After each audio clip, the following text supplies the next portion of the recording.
Okay, this is for M. Flopeza. You're looking to improve your stamina, but you want to do it using a treadmill.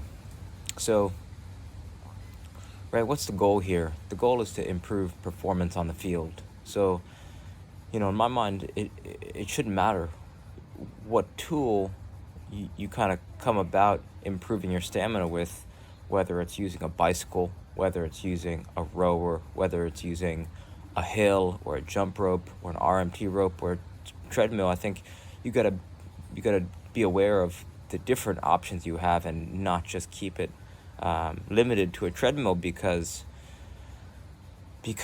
there's a lot of tools that can help you improve your stamina, right? Not just a treadmill. So to limit yourself to just one tool, especially just a treadmill, I think you limit yourself to the potential of growing your life and your stamina in different ways.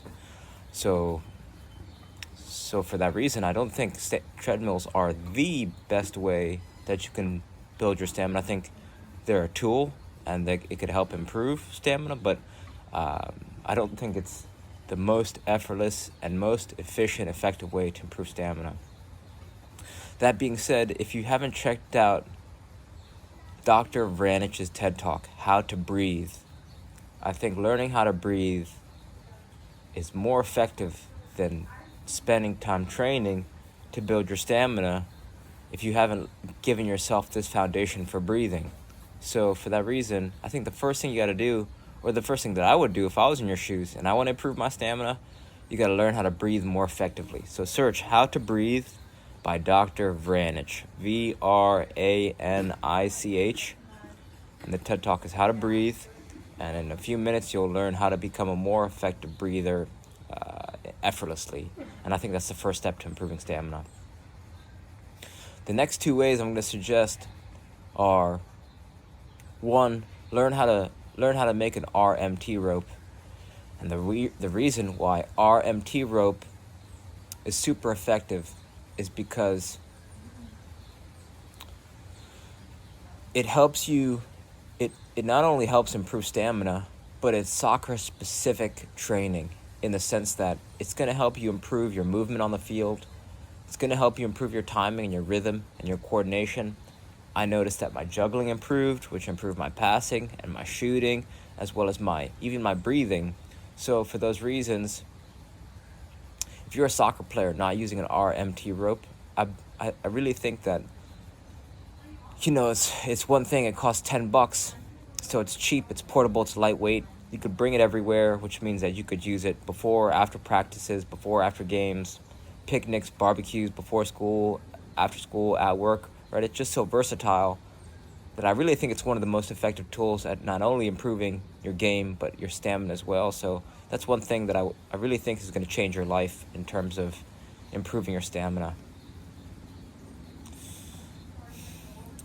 A lot of other people don't realize that juggling is an endurance and a stamina activity if you have the patience for it and if you can develop the focus and the breathing for it, right? A lot of people underestimate the value of juggling for endurance and for stamina, and for those reasons, if you're not already spending 1 minute a day juggling, I really think juggling different size balls is gonna help you improve every single one of your skills on the field, from dribbling to passing to shooting to awareness.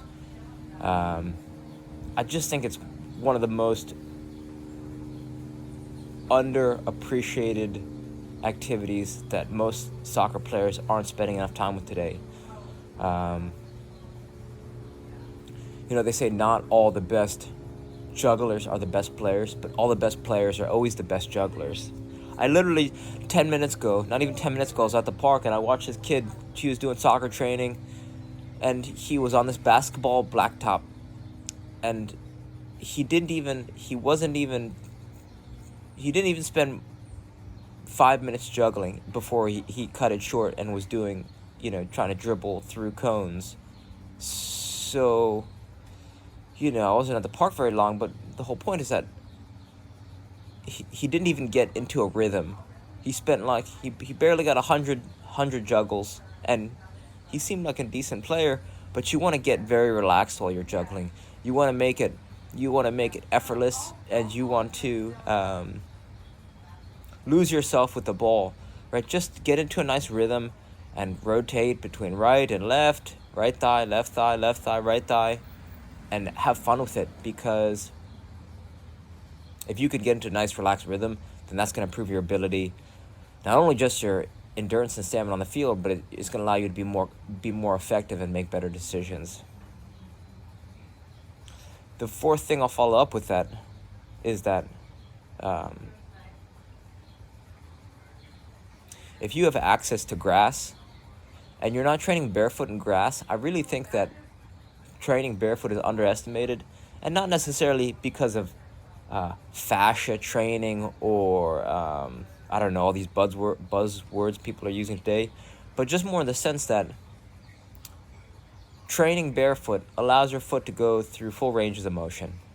And when you have shoes on, they kind of constrict your feet.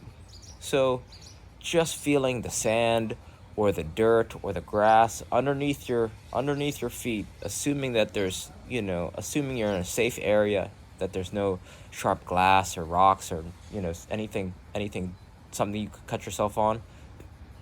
I think this can improve your stamina because it's going to help you develop strength in your feet. And if you make your feet stronger, it's going to help you. That strength is going to transfer throughout the rest of your body, right? Your feet are the first contact point to the ground. So if they get stronger, then the whole rest of your body gets stronger. And the stronger your body, the less energy you're going to use doing simple tasks. So it's really going to help you train effectively and efficiently. So that's just something to consider if you're near water, if you're near beaches or sand. Barefoot training, I believe, will help you grow stronger and will eventually lead to being more effective on the field. So just to recap, the ways that I think you should improve your stamina are this. The first is Learning How to Breathe by Dr. Vranich, Vranich, her TED Talk. The second is learning how to make an RMT rope, and you want to search David Weck, W-E-C-K, for more info. Third thing you could do, spend more time juggling different size balls to get into a nice rhythm to improve your stamina and endurance. And lastly, spending time training barefoot as possible to strengthen your feet and as well as the rest of your body. And this is going to help you become stronger, which means that when you're running around in the field, you're going to be less tired because you're going to develop the foundations of strength through your feet. So hopefully some of these ideas help. Reach out with any questions. All right, thank you.